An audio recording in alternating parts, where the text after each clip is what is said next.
Puji Tuhan, saudara-saudara yang dikasihi oleh Tuhan, saya percaya minggu-minggu yang sudah dilewati adalah minggu-minggu yang diwarnai dengan berkat Tuhan. Jangan lupa menceritakan kesaksian-kesaksian yang sudah alami yang luar biasa itu buat orang-orang yang lain. Kenapa? Karena bisa saja dengan kesaksianmu itu, orang-orang yang tadinya ragu jadi percaya, orang-orang yang tadinya khawatir jadi bersukacita. Dan mari kita sekarang akan berpindah ke pasal selanjutnya dari 1 Raja-Raja, yaitu kita akan masuk ke pasalnya yang ke-18. Nanti di episode berikut kita akan bicara tentang judulnya, tapi hari ini kita akan bicara ayat 1 dulu, karena judulnya ini adalah Obadja, pegawai Ahab, bertemu dengan Elia. Ya, itu nanti kita akan bicara berikut siapa itu Obadja. Tapi ayat yang pertama dari pasal 18 ini berbunyi begini. Dan sesudah beberapa lama, datanglah firman Tuhan kepada Elia dalam tahun yang ketiga. Nah, saya berhenti dulu di sini.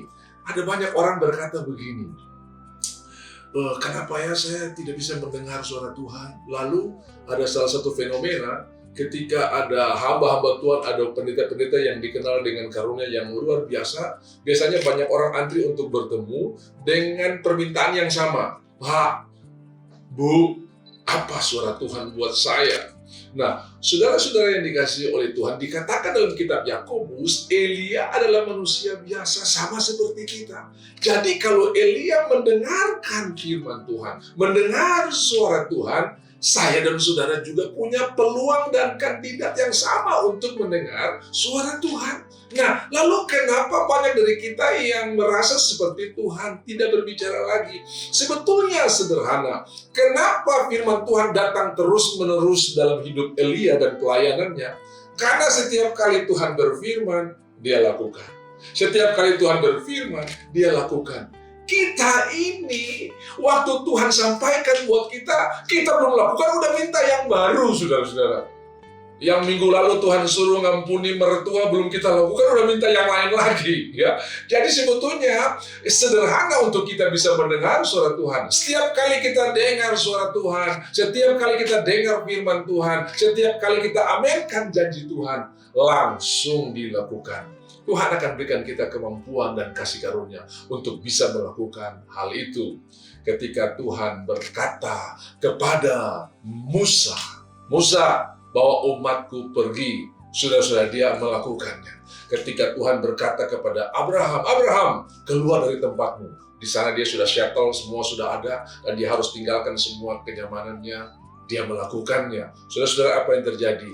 Jadi berkati luar biasa. Jadi sebetulnya sederhana, begitu Tuhan sampaikan pesan atau firman-Nya, langsung dieksekusi. Bahkan ada firman Tuhan yang secara akal kita nggak mengerti. Lakukan saja sebab tidak ada kecurangan pada Tuhan. Saya berikan contoh Kejadian 22. Tuhan berkata kepada Abraham, bawalah anakmu yang kau kasihi itu dan persembahkanlah dia di atas gunung yang akan kutunjukkan kepadamu. Dan itu Gunung Moria. Saudara-saudara, ini kan gak masuk akal.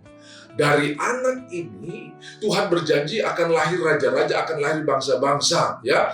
Keturunanmu akan seperti bintang di langit. Lalu saudara, bagaimana Tuhan suruh menyembelih si Ishak ini, sementara janji Tuhan lewat anak ini akan lahir bangsa-bangsa. Abraham tetap percaya walaupun tidak mengerti. Dan kita baca alasannya di dalam Ibrani pasal 11. Ia percaya Tuhan sanggup membangkitkan orang walaupun sudah mati. Padahal zaman itu Abraham belum pernah dengar tentang Tuhan membangkitkan Lazarus, belum pernah. Tetapi dia percaya. Nah, saudara-saudara yang dikasihi oleh Tuhan, ada masa di mana kita disuruh mentaati firman Tuhan tanpa kita mengerti. Nah, masuk akal ya. Masa saya ini lagi punya kebutuhan, kok disuruh nabur sama Tuhan?